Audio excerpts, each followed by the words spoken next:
Programme Les Créas, épisode 12, micro et macro-environnement, comprendre ton écosystème, c'est vraiment stratégique. Ce podcast est soutenu par la chaîne Un vaut mieux que zéro. Hola ma belle créa.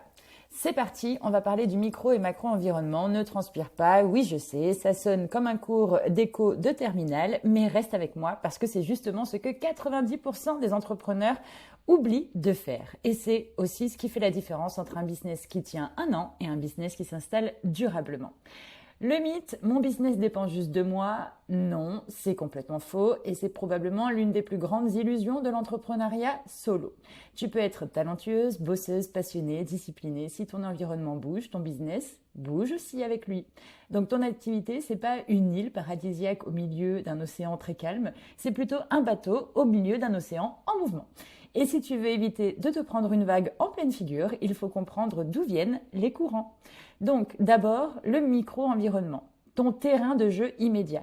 Le micro-environnement, c'est tout ce qui gravite directement autour de toi et de ton entreprise. Ce sont les acteurs avec qui tu interagis tous les jours, tes clients, tes concurrents, tes partenaires, tes fournisseurs, bref, les gens et les structures qui influencent directement ton business et auxquels vous avez une influence réciproque.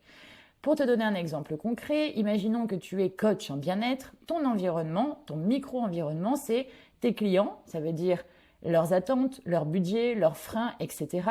Tes concurrents, leurs offres, leurs tarifs, leur propre positionnement. Tes fournisseurs, les plateformes de visio, les outils de gestion, tes imprimeurs, etc.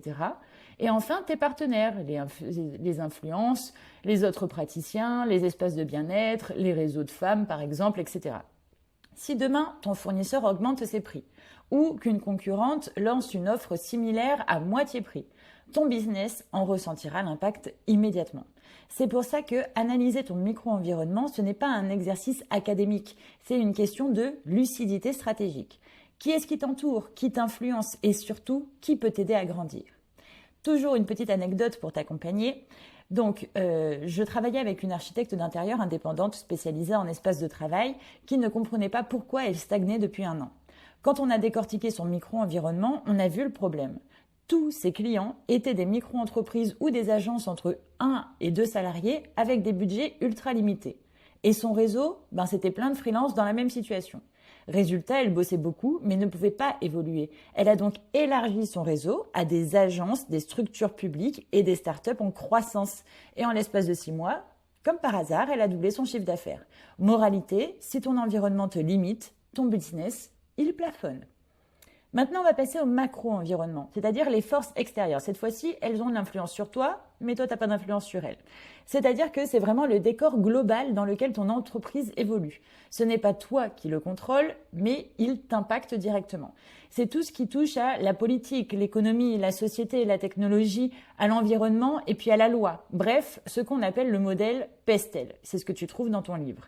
Et je te promets que tu apprends à le décoder. Ce sera une mine d'or.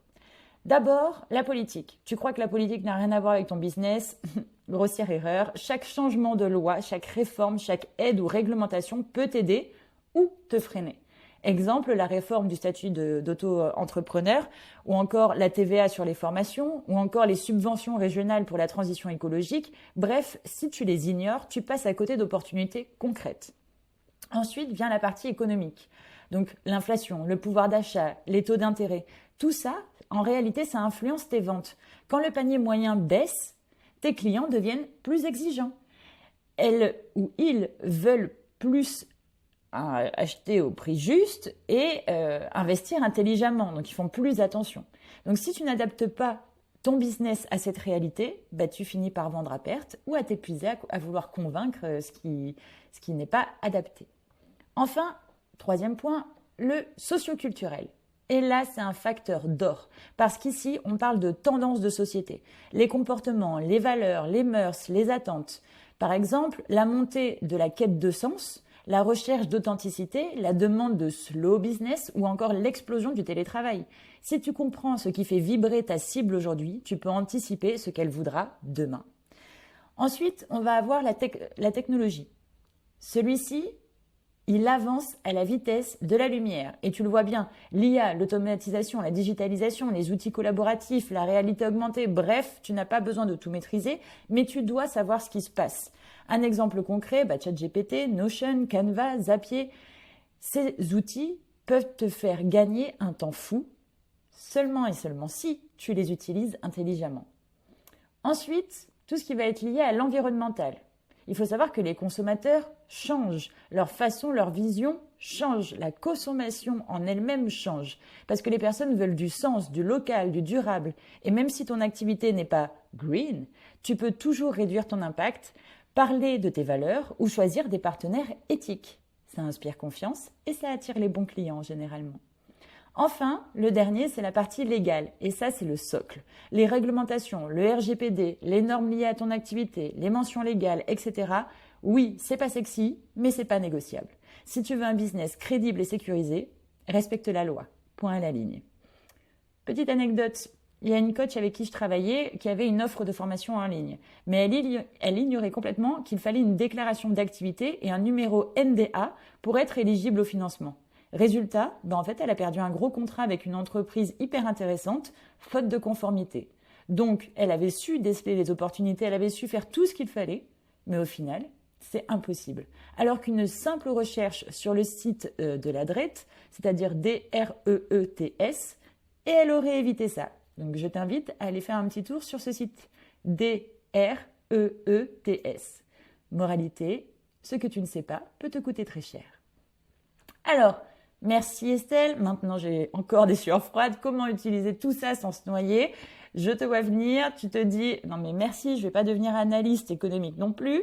Bonne nouvelle, tu n'as pas besoin de tout maîtriser. Je te donne une méthode simple. Premièrement, fais une revue rapide, généralement tous les 6 mois pour quand même noter ce qui a bougé dans ton secteur, tes concurrents, dans la société en général, etc. 2, observe ton micro-environnement régulièrement. Qu'est-ce que tes clients veulent? Est-ce qu'ils changent? Tes partenaires, est-ce qu'ils évoluent? Tes concurrents, comment est-ce qu'ils se positionnent? C'est pas quelque chose que tu dois faire de façon ultra régulière, mais en fait, tu vas voir, c'est naturel. Tu t'en rends compte au quotidien, au fur et à mesure, quand tu discutes avec les gens de façon complètement banale, si j'ose dire, quand tu es dans une vie d'entrepreneur. Troisièmement, garde cette fameuse fiche que je t'ai gardée en page 71 parce que, en fait, c'est un peu ton fichier de veille. Ou alors, si tu veux, note régulièrement les petites choses comme ça qui apparaissent dans ton quotidien ou dont tu prends connaissance sur ton téléphone, dans tes notes. Et surtout, 4e point, entoure-toi. Participe à des réseaux, à des masterminds, à des communautés pro. Tu n'as pas besoin de tout savoir, mais tu as besoin de rester connecté avec ton environnement. Donc oui, cet exercice peut paraître pénible et sans grand intérêt de prime abord. Mais si tu m'as bien écouté sur cet épisode, tu comprends maintenant l'importance de passer en revue chacune des parties de ton micro et macro environnement. Et en plus, cerise sur le gâteau, tu te rends bien compte que c'est pas si compliqué, encore une fois. Donc, tu as Google avec toi, tu as tes confrères, tu as des connaissances toi-même et même ChatGPT pour t'aider à étoffer tes connaissances sur ton marché pour faire des choix éclairés. Donc, investis aujourd'hui en temps et en énergie sur cet épisode pour ensuite gagner beaucoup de temps et donc de l'argent. Le déclic à retenir, c'est que ton environnement, c'est ton miroir stratégique. Si tu le comprends, tu avances avec le vent dans le dos. Si tu l'ignores, tu vas ramer à contre-courant. Et maintenant, c'est à toi de jouer. Tu as du coup sur cette page une grille d'analyse où tu vas pouvoir faire ton analyse PESTEL, donc du macro-environnement, qui est prête à remplir et de quoi cartographier ton réseau, tes parties prenantes sur la partie micro-environnement. Cette page, c'est vraiment une bonne base parce que quand tu voudras faire évoluer ton activité, ce sera une vraie source de pépites à connaître, de choses à te rappeler. Tu as tout ce qu'il te faut ici avec ton livre et le podcast pour réaliser cet exercice.